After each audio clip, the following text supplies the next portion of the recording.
அனைவருக்கும் இனிய வணக்கம். லண்டன் SRS தமிழ் வானொலியின் விமர்சன அரங்கம் நிகழ்ச்சியில் உங்களை சந்திக்க வந்திருக்கும் நான் உங்கள் ஆனந்தராணி பாலேந்திரா. இன்றைய விமர்சன அரங்கம் நிகழ்ச்சியில் ஆஸ்திரேலியாவில் வாழும் ஈழத்து எழுத்தாளர் KS சுதாகரின் பால்வண்ணம் சிறுகதை தொகுப்பு பற்றி, இலங்கையில் வசிக்கும் எழுத்தாளர் ரஞ்சனி சுப்பிரமணியம் எழுதிய நயவுரை இடம்பெறவுள்ளது. இந்த வேளையில் எனக்கு இந்த வாய்ப்பினை வழங்கிய SRS தமிழ் வானொலியின் உரிமையாளர் ரவிஷானுக்கு எனது மனமார்ந்த நன்றியை தெரிவித்துக் கொள்கிறேன். ஒலி தொகுப்பில் உதவிய நிரா சுரேஷ், விளம்பர வடிவமைப்பில் உதவிய ஜெர்மனி தர்ஷினி ஆகியோருக்கும் எனது இதயபூர்வமான நன்றியை தெரிவித்துக் கொள்கிறேன். இன்று நான் வாசித்தளிக்கவிருக்கும் கட்டுரை வீரகேசரி நாளிதழில் 15/12/2022 அன்று பிரசுரமானது. பின்னர் வாசிப்போம் தமிழ் இலக்கியம் வளர்ப்போம் இணையக்குழுவிலும் வெளியானது. விமர்சன அரங்கம். KS சுதாகரின் பால்வண்ணம் சிறுகதை தொகுப்பு பற்றிய நயவுரை. எழுதியவர் ரஞ்சனி சுப்பிரமணியம். வாசித்தளிப்பவர் ஆனந்தராணி பாலேந்திரா. நான் எழுதும் கதைகளை உடனே பிரசுரிப்பதில்லை. என்னுடனே இருந்து கொள்ளும் அந்த கதைகளை ஒரு சிற்பி செதுக்குவது போல் செதுக்குகிறேன் என்று எழுத்தாளர் KS சுதாகர் சிறுகதை தொகுப்பொன்றில் கூறியிருக்கிறார். கருவொன்றை தாய் சுமந்து குழந்தையாக உருவாவதற்கும் கருவொன்றை கதாசிரியர் சுமந்து கதையாவதற்கும் அதிக வித்தியாசங்கள் இருக்காதென இவ்வசனங்கள் நிரூபிக்கின்றன.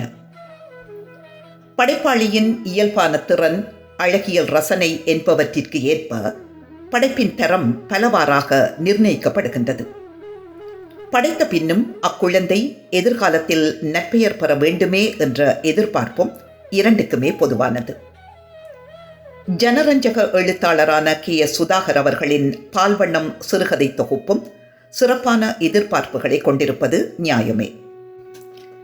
தலைப்புக்குரிய முதலாவது சிறுகதையாகிய பால்வண்ணம் நுட்பமான புள்ளிகளால் வரையப்பட்ட வாழ்க்கை கோலங்களில் மனித மனதின் உணர்வு சிதறல்களை அழகுற கூறுகிறது. இத்தொகுப்பு பற்றி எழுதுவதற்குரிய முக்கிய உந்து சக்தியாகவும் அதுவே அமைந்தது.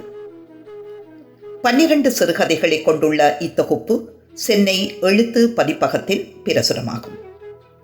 இலங்கையின் ஞானம் கலை இலக்கிய சஞ்சிகையின் ஆசிரியர் டாக்டர் தீனா ஞானசேகரன் அவர்களின் விரிவான முன்னுரை தொகுப்பை அணி செய்கிறது.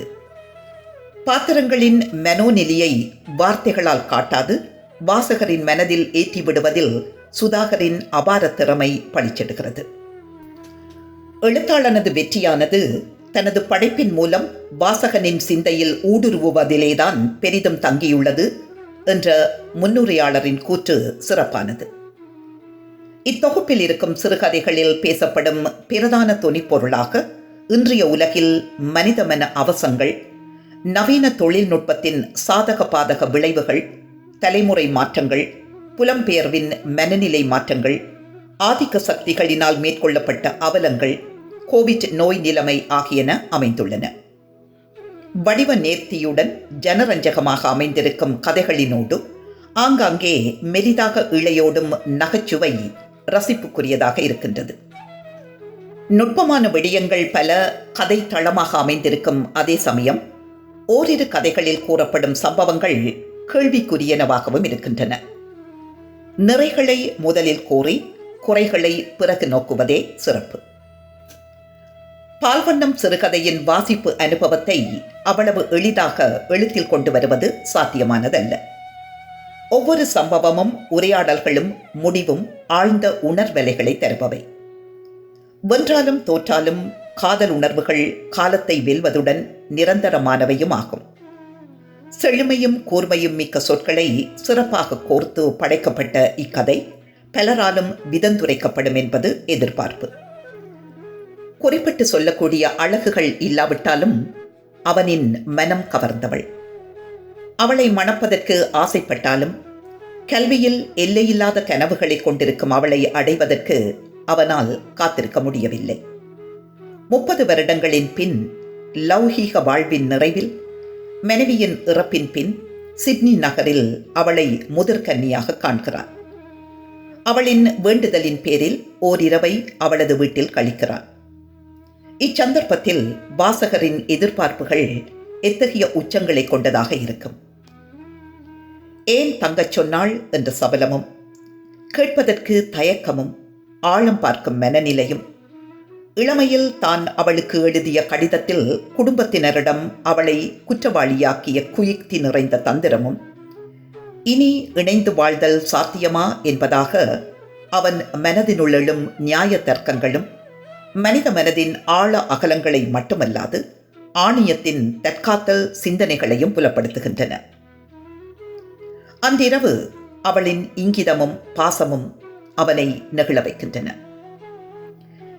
இரவு தங்கும் ஆயத்தங்கள் இல்லை என்று அவன் கூறும்போது, கவலைப்படாதீர்கள், உங்களுக்கு தேவையான சகலமும் என்னிடம் இருக்கின்றன என்ற வசனங்களின் உள்ளார்ந்த அர்த்தங்கள் இவர்களின் காதல் வெற்றி பெற்றிருந்தால் உன்னதமான தம்பதியாக இருந்திருப்பர் என்ற ஏக்கத்தை தோற்றுவிக்கின்றது. சஞ்சலங்கள் இல்லாத மன உறுதியுடன் கருணை மிகும் உயர்ந்த உள்ளத்தினை பாத்திரப்படைப்பில் வெளிப்படுத்தும் அந்த பெண் மனதில் பெரும் மதிப்பை பெறுகிறாள். ஆனால் இறுதியில் அவன் காலை இழுத்து இழுத்து நடப்பதற்கான காரணத்தை அறிந்து அவள் முகம் பொத்தி கலங்கி அழும் வினாடியில், வாழ்நாளில் காதல் என்பதை ஒரு கணமாவது உணர்ந்த எந்த மனமும் அவர்களது உதிர்தல் இல்லாத காதலுக்காக நெகிழ்வது நிஜம். அந்த இடத்தில் இருவரும் உணர்வுகளால் இமயம் தொடுகின்றனர். இக்கதையில் வரும் கணப்பொழுதில் அளவெடுத்தாள் கனிந்த பழமொன்று சுவைக்கப்படாமலே காலத்துடன் தன்னளவில் சுருங்கி போயிருப்பதாக, விருந்தாளியாகி போனேன், எனக்கும் திருநெற்று குறியிட்டாள் என்ற சொற்றொடர்கள் மனதில் இனம் புரியாத வேதனையை ஏற்படுத்தும் அதே சமயம் 40 தடவைகள் நூல்வேலி உயர எனும் அர்த்தம் பொதிந்த முத்திரை சொற்கள் மனதில் நிலைத்திருக்கும். தோல்வியடைந்த காதல்களே காவியமாகின்றன. உணர்வு பூர்வமான ஒரு காதலை கூறிய எழுத்தாளருக்கு விசேட பாராட்டுகள். காதலின் மேன்மை கோரும் மற்றொரு கதை கலைந்தது கனவு. சந்தர்ப்பங்கள் வரும் வரை தவறுகள் இழைக்காதிருப்பது காதலின் மேன்மையல்ல. எந்நிலையிலும் தன்னை நம்பும் துணைக்கு துரோகம் செய்யாதிருப்பதே உண்மை காதல் என்பதை உணர்த்தும் படைப்பு. சிறு வயதிலிருந்தே இவனுக்கு இவள்தான் என வளர்ந்தவர்கள் அவர்கள். மேல்படிப்பிற்காக மெல்பர்ன் செல்லும் ஆண் ஒழுக்கம் தவறுகிறான். ஆனால் பெண்ணோ தன்னை விரும்பும் மற்றுமோர் உண்மை காதலை மறுத்து தான் விரும்பியவனுக்காக காத்திருக்கிறாள். காதலனின் துரோகமானது தனக்காக உயிர் நீத்த மற்றவனின் மேன்மையை நினைத்து கண்ணீர் சிந்த வைக்கின்றது. அவள் காத்திருக்கிறாள். ஆண்களுக்கு காதல் ஒரு சம்பவம், பெண்களுக்கு அது சரித்திரம் என்பது தற்காலத்தில் மாற்றம் அடைந்திருப்பினும் இவ்வாறான சிலர் இன்றும் நம்மிடையே வாழ்கின்றனர் என்பதே உண்மை.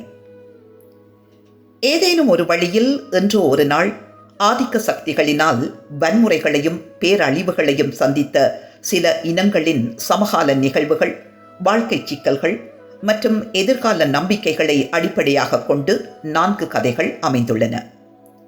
இதில் ஆஸ்திரேலியாவின் பூர்வகுடி மக்கள் மீது குடியேறிகளாகிய வெள்ளை இனத்தவரால் மேற்கொள்ளப்பட்ட கொடுமைகள் சார்ந்த 2 கதைகளும், இலங்கையின் அண்மைய ஆயுத போராட்டம், அந்நிய சக்திகளினால் நூற்றாண்டுகள் முன்பு மேற்கொள்ளப்பட்ட பாலியல் வன்முறைகள் சார்ந்த 2 கதைகளும் அடங்கும். தமிழின அழிப்புக்கு எதிராக கிளர்ந்தெழுந்த பல விடுதலை இயக்கங்கள் இறுதியில் தமக்குள்ளே பிளவு கொண்டமையால் தமது இன்னுயிரையும் விடுதலையையும் மட்டும் பறிகொடுக்கவில்லை, தனிப்பட்ட ரீதியிலும் அழிவுகளை சந்தித்திருப்பதை நமக்கு நாமே சிறுகதை கோருகிறது.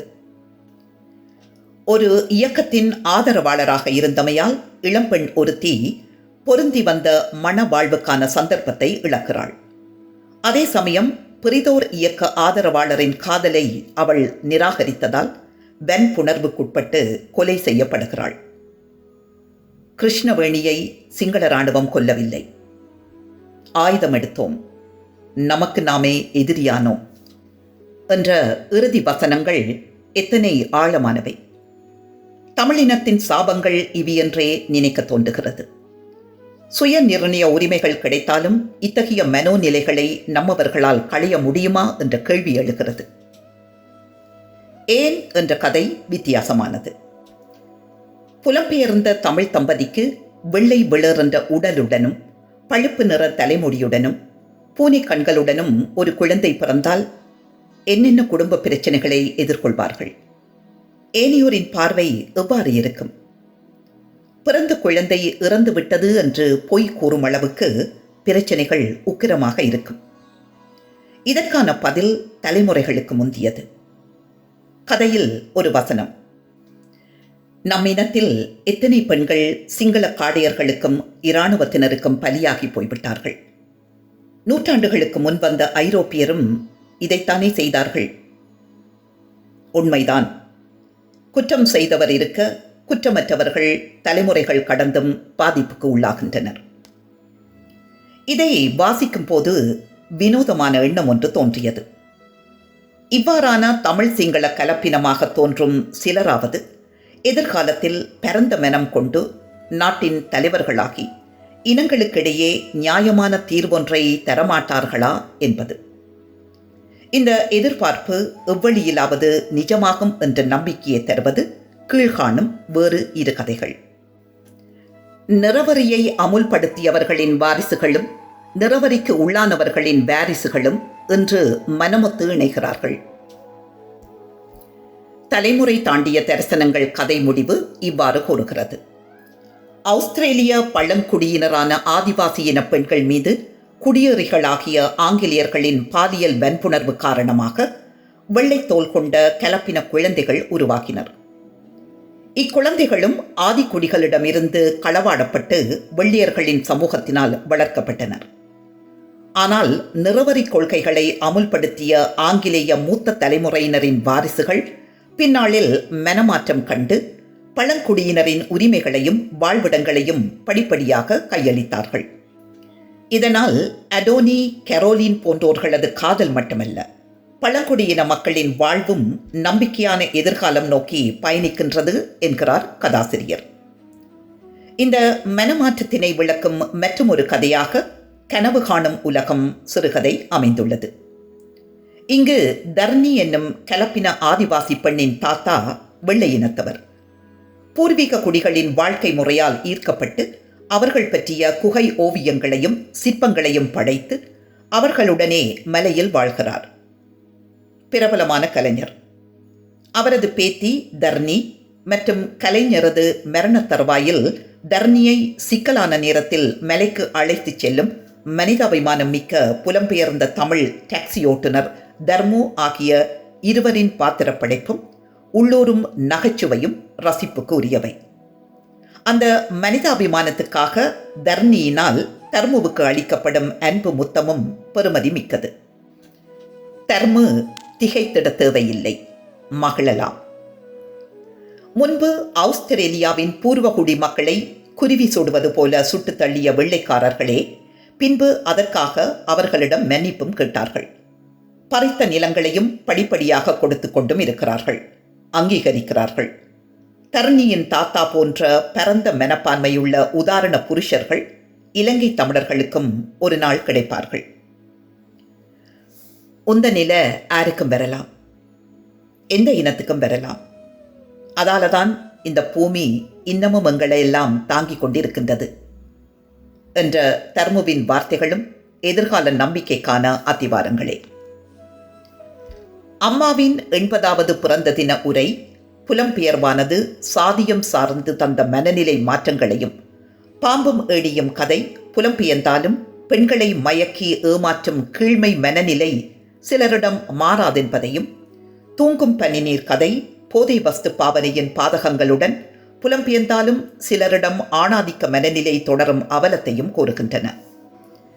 எவ்வாறோ புலம்பெயரும் பெண்ணொருவரின் வாழ்தலுக்கான போராட்டம் ஆணை விட மிக சிரமமானதாகவே உள்ளது. தொழில்நுட்ப வளர்ச்சி என்பது சாதகங்களை வாரி இறைக்கும் அதே சமயம் பாதகங்களையும் சேர்த்தே வழங்குகிறது.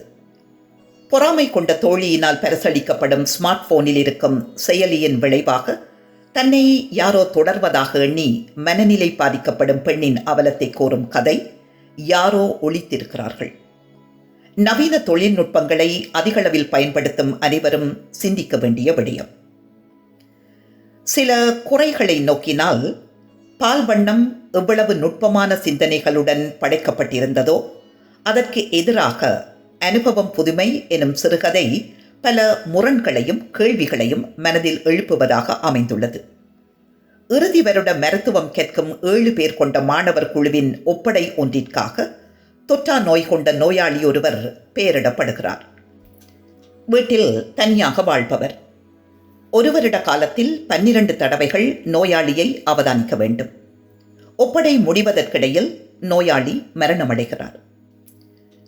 பல்கலை நிர்வாகம் வேறு நோயாளியை தரமாட்டார்கள். தமது படிப்பு 1 வருடம் தாமதமாகலாம் என்ற யோசனையில் நோயாளி உயிருடன் இருப்பது போன்று பாவனை செய்து ஒப்படைகள் தயாரிக்கப்பட்டு பேராசிரியரிடம் கையளிக்கப்படுகின்றன. சிறப்பாக சித்தி எய்தி பட்டமளிப்பும் நடந்து மாணவர்கள் வேலைக்கு சென்ற பின்தான் பேராசிரியருக்கு நோயாளி இடையில் இறந்துவிட்டார் என்பது தெரியவர மிகுந்த கோபம் கொள்கிறார். தொலைந்தார்கள் அனைவரும் என கர்ச்சிக்கிறார். அக்குழுவில் இருந்தவர்களின் பெயர்களை தேடி எடுத்தவர் அதிர்கிறார். ஜெசிகா என்ற அவரின் மகளும் குழுவில் இருக்கிறார். மனச்சாட்சியுடன் போராடுகிறார். மகளையும் தண்டிக்க வேண்டி வருமே என குழம்புகிறார். சிட்னியின் மருத்துவ கல்வி விதிமுறைகள் வாசகர்கள் அனைவரும் அறியாதது.